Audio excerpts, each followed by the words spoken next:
Well, it was a series to forget in Milwaukee as the Mets get swept in the 3 games. Just brutal across the board. Finally get some offense today after being shut out in the first 2 games, and the pitching continues to disappoint. The Mets lose in walk-off fashion. We're going to discuss it all and preview what lies ahead on today's edition of Locked On Mets. You are Locked On Mets, your daily New York Mets podcast. Part of the Locked On Podcast Network, your team every day.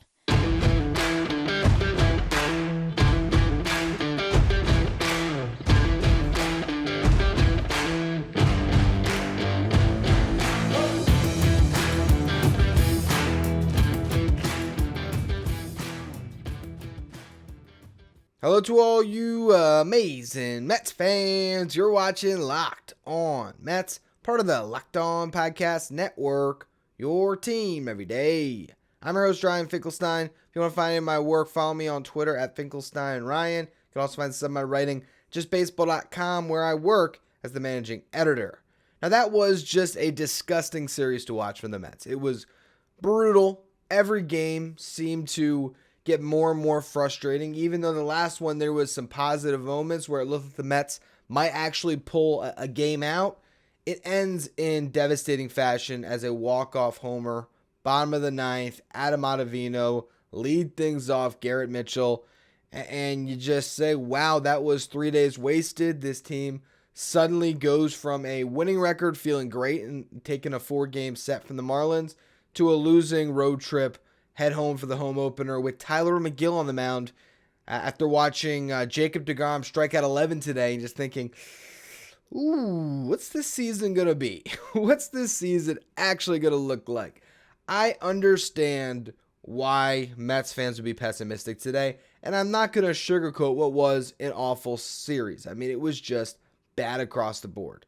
What I will say is it's way too early in the season to make any rash generalizations about what this team can and will be moving forward. Are there things that have been brought to our attention a little bit here that could be concerning? Absolutely. It's some of the same questions that we had, going into the season. One was what it's discussed on yesterday's show, the age of this rotation, and how would guys like Scherzer and Carrasco and Verlander show up? And that's a question that's going to be ongoing.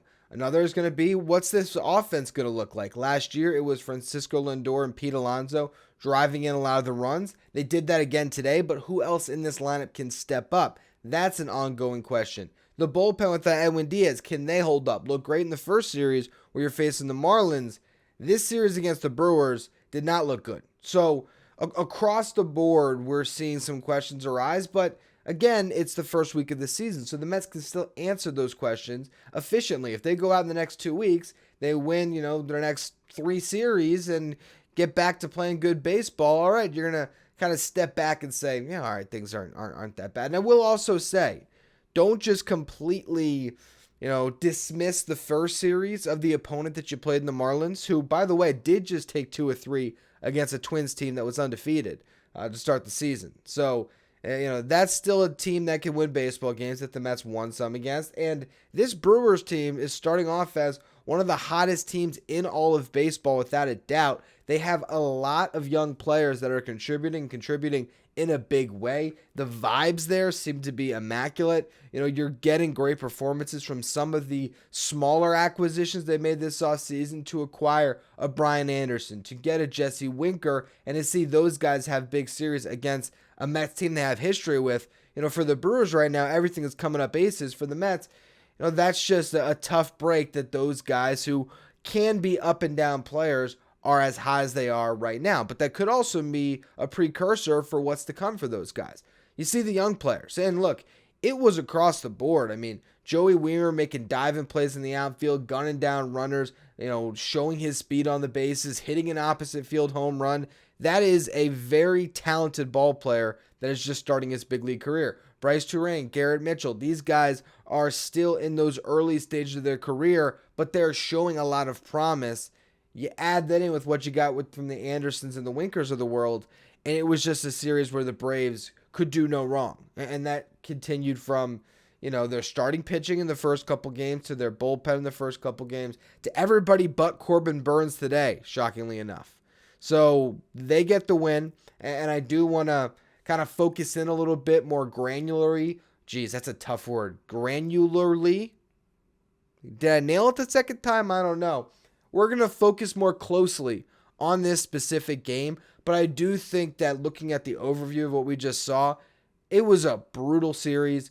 The Mets are struggling to find production right now in that lineup, and the rotation has gotten shaky quick, which has put a lot of strain on this bullpen, and the strain on this bullpen is, of course, going to lead to some bad results, and that's what we saw at the end of this game as Adam Ottavino goes out there and throws a little bit of a hanger to Mitchell, and you don't get a chance to try to steal one in extras.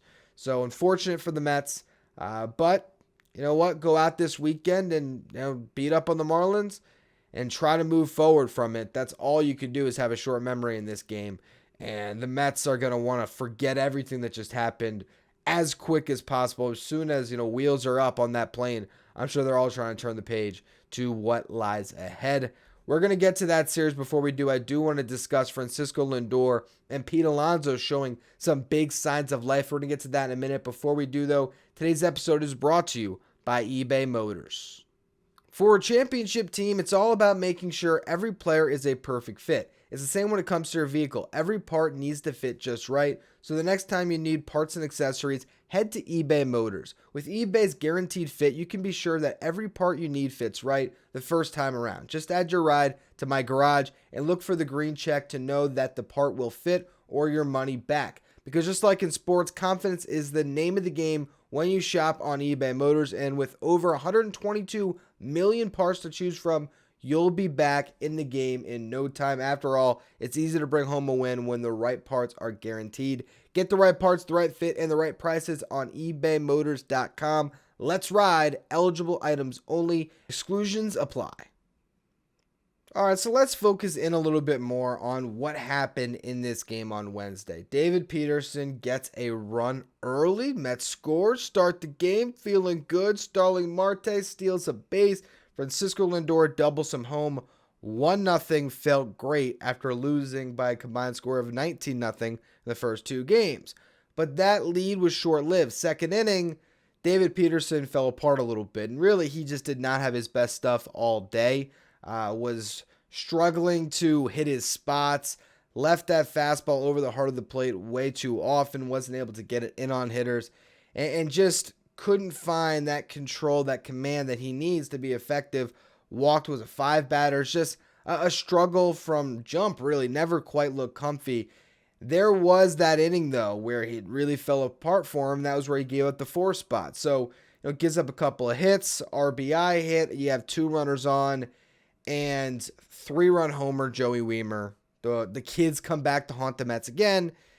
Opposite field, by the way, on a fastball that was supposed to be in, ended up being outside, and the right-handed Wiemer just went with it. And that was really kind of the big blow to Peterson. I will say that overall, he did a nice job to get through 4. And I feel like that was maybe a bad decision to throw him back out there in the 5th instead of giving Drew Smith a clean inning. And the reason that I do say that is because the Mets were able to grab a lead and David Peterson just did not have it. So I got the thought of, okay, Christian Yelich is up, left on left matchup, but it's not like Peterson was doing great against lefties and just struggling against righties. He was struggling to find the zone against everybody. So you end up putting Drew Smith in a hole by walking a batter. That 5th run comes around to score, and it's on Peterson's ledger. And Drew Smith unable to get out of the inning. I don't know if he does, if he gets to face Yelich first. Does he actually get Yelich out and ultimately work his way through the inning? I don't know, but that was one nitpicky thing I have.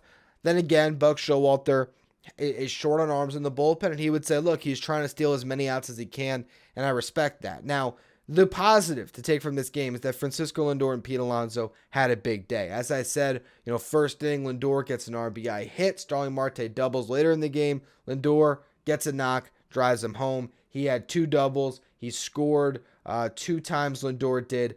And he scored both times when Pete Alonso had a mighty swing. He changed up his bat, went back to the axe handle that he used last year, and immediately hits 2 home runs. Also shaved that mustache. So changed the vibes for him, and there you go. You get instant results. 2 bombs, 1 oppo, 1 pull side. Just awesome home runs from Pete.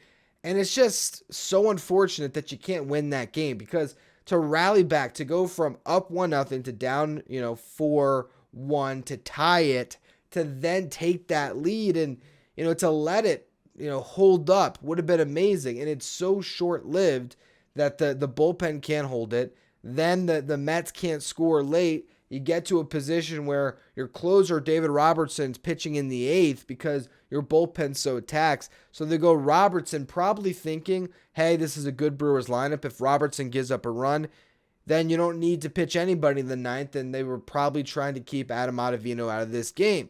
So they end up, going with Robertson. He gets to the 8th, no problem. I thought actually at the time they're going to throw Robertson back out there for 2 innings, but you don't even have a lead for him to hold on to. Maybe if the Mets had grabbed the lead in the top of the 9th, maybe they send Robertson out to hold it down.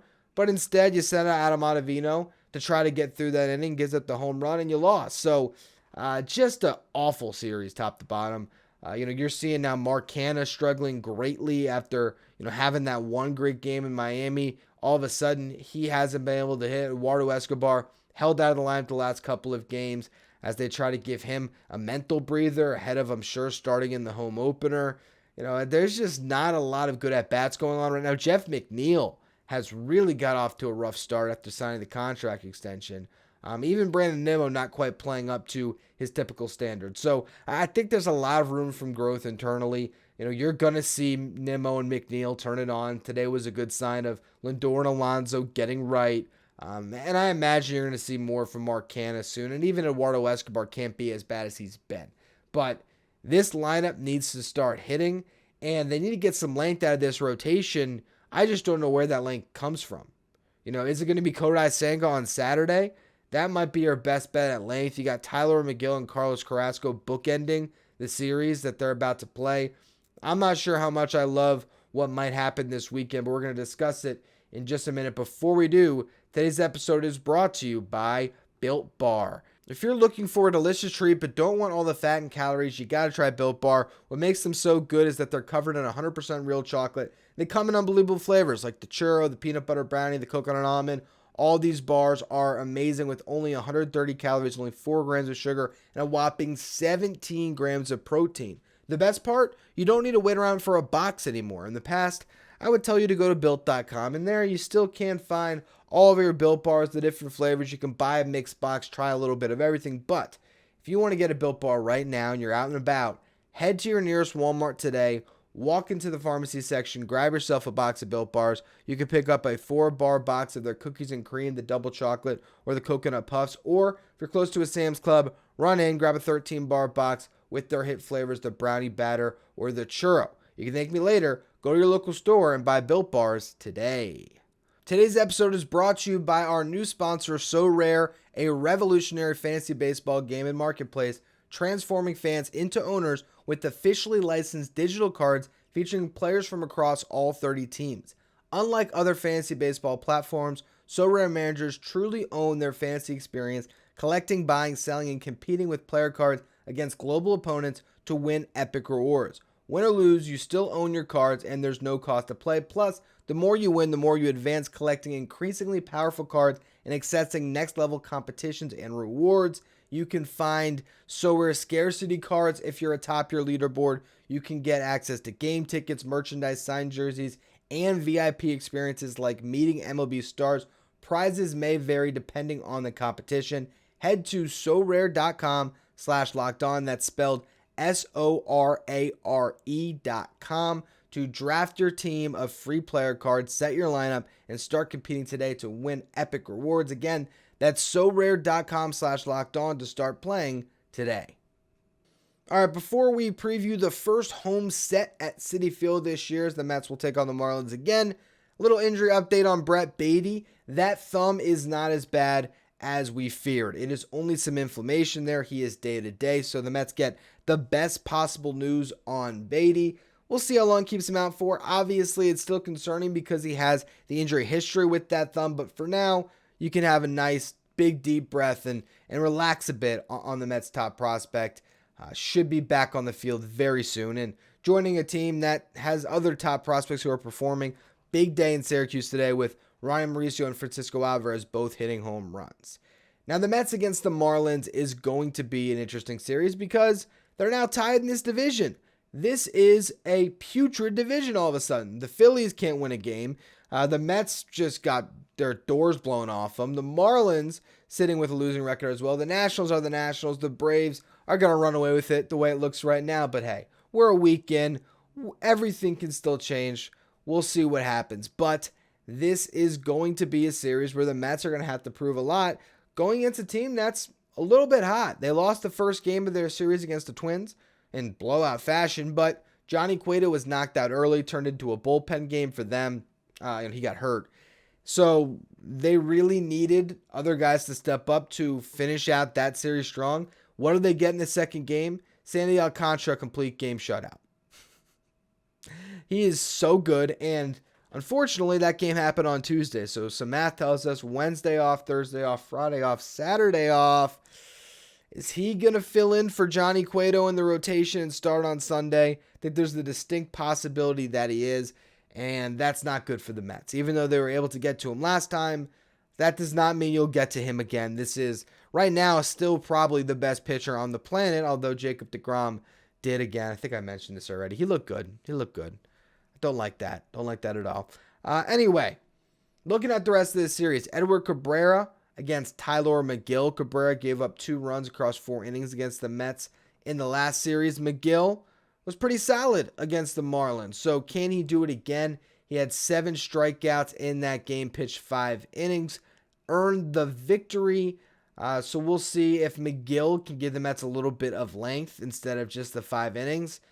5 innings, 2 runs allowed isn't bad, but the Mets are going to need some more from him. They would love to get 6 from McGill, considering how much that bullpen is struggling. And unfortunately for the Mets, your off day, which would typically be Thursday, that's not happening because of the home opener. They always leave that buffer in case there's a rainout that the home opener in a ballpark that's not a dome can be played the following day on Friday. So the Mets are now dealing with that, which means their bullpen will be extremely taxed for this game. And it's not Justin Verlander sitting there like you hoped to be able to give him that breather. So, the Mets really got to find a way on that one. You just hope that you can get some length from McGill, that Edward Cabrera, who's got nasty stuff, just isn't quite on. The Mets lineup can score some runs, but that's not a game that you circle right now and say, oh yeah, the Mets are definitely the favorites in that one, even though it's the home opener and there's going to be a lot of fanfare surrounding it.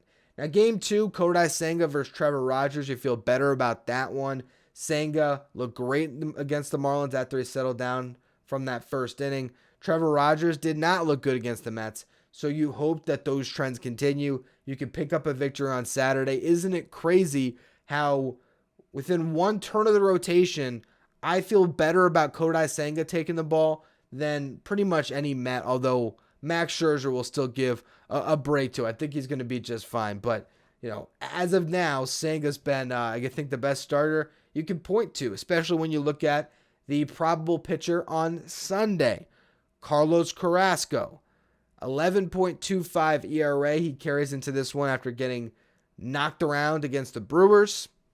I don't think that they're going to skip him this early in the season to start Scherzer on normal rest. They'll give Scherzer the extra day. Carrasco will pitch, and hopefully with a little bit of a lighter landing spot against this Marlins team where you can, pitch around Arise, pitch around, Garrett Cooper at times, pitch around Soler, and just focus on attacking the rest of that lineup. Hopefully the Mets can get a better performance out of him, but it's just a rough start, and then you end up, playing another home series, but against the Padres starting on Monday, where, that lineup is going to have no breaks in it. So it's very important for the Mets to at least win this series, if not find a way to sweep it. And if they can pull that off, well, guess you'll forget about what just happened in Milwaukee, but a bad start to the week of Mets baseball. Hopefully the home opener brings some positivity back to this ball club that certainly could use it at this time.